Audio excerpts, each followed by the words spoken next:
Hello বন্ধুরা, আজকে আবার একটা নতুন ভিডিও নিয়ে চলে আসলাম। খুবই সবারই পছন্দের একটা রেসিপি মাটন কারি। সত্যি কথা বলতে গেলে মাটন রান্না করতে কিন্তু আমার ভীষণ ভালো লাগে আর খেতেও কিন্তু আমাকে খুবই ভালো লাগে। তো চলুন ভিডিওটা শুরু করি। এখানে আমি 1 কেজি মাটন নিয়েছি। আর দেখুন পুরো রান্নাটা কিন্তু আমি প্রেসার কুকারে করব না, শুধুমাত্র প্রেসার কুকারের মধ্যে আমি মাংসটাকে সিদ্ধ করে নেব। আর এখানে দেখুন আমি নিয়ে নিয়েছি পেঁয়াজ কুচি। তো এখানে আমি 1 কেজি মাটনের জন্য পেঁয়াজ নিয়েছি প্রায় 6টার মতো, একটু বড় সাইজের। এইভাবে কুচি কুচি করে কেটে নিয়েছি। এরপরে দিয়ে দিব আমি তেজপাতা। তো তেজপাতাটাকে এখানে আমি 2 টুকরো করে নিয়েছি। আর সাথে দিয়ে দিব এখানে আমি লঙ্কা বাটা, মানে শুকনো লঙ্কার বাটা, আদা বাটা আর হচ্ছে রসুন বাটা। তো এটা দিয়ে দিলাম। আর এখানে নিয়েছি আমি জিরে বাটা, হাতে বেটে নিয়েছি এটাকে আমি শিলের মধ্যে। আর এখন আমি দিয়ে দিলাম মাটন। তো সবগুলো দেওয়ার পরে এর মধ্যে কিছু গুঁড়ো মশলা অ্যাড করব। যেমন এখানে হলুদ গুঁড়ো দিয়ে দিলাম 1.5 চামচের মতো। আর এখানে দিয়ে দিলাম আমি লঙ্কার গুঁড়ো কালারের জন্য 2 চামচ। আর স্বাদ মতো লবণ দিয়ে দিলাম। এবারে দিয়ে দিচ্ছি এখানে আমি তেল। তো আমি এখানে দেখুন ফরচুন তেলের মধ্যে রান্নাটা করব। তো এবারে পরিমাণ মতো এখানে তেল দিয়ে দিচ্ছি। এবারে সবগুলোকে ভালো করে মিক্স করে নেব। আপনারা চাইলে এখানে হাত দিয়েও কিন্তু ভালো করে মিক্স করতে পারেন। আমি এখানে দেখুন একটা খুন্তির সাহায্যে এভাবে মিক্স করে নিচ্ছি। তো ভালো করে সবগুলোই উপকরণ আমাদেরকে মাংসর সাথে মিশিয়ে নিতে হবে, যাতে ভালো করে মশলাগুলো মাংসর সাথে এইভাবে মিশে যায়।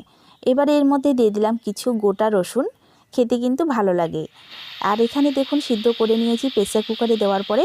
এখানে প্রায় আমি 8টার মতো সিটি মেরে নিয়েছি। আর এবারে দেখুন প্রেসার কুকারের সিটিটাকে এইভাবে আমি হাওয়াটাকে বের করে নিলাম। আর কালারটা দেখতেই পাচ্ছেন কতটা সুন্দর লাগছে দেখতে।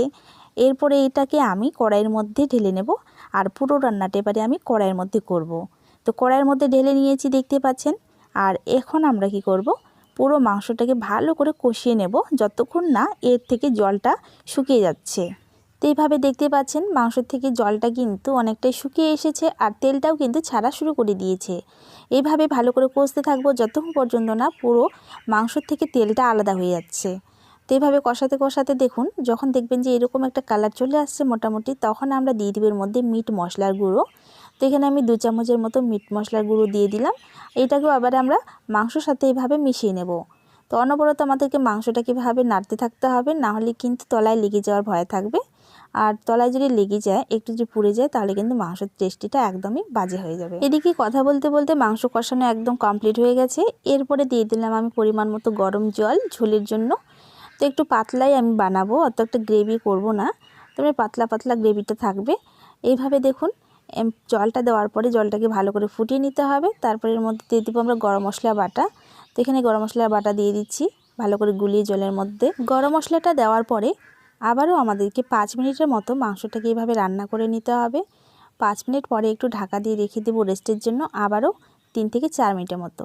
তো দেখতে পাচ্ছেন রেসিপিটা পুরোপুরি কিন্তু কমপ্লিট হয়ে গেছে। খেতে কিন্তু দুর্দান্ত লেগেছিল। আপনারা অবশ্যই বাড়িতে একবার হলেও ট্রাই করে দেখবেন।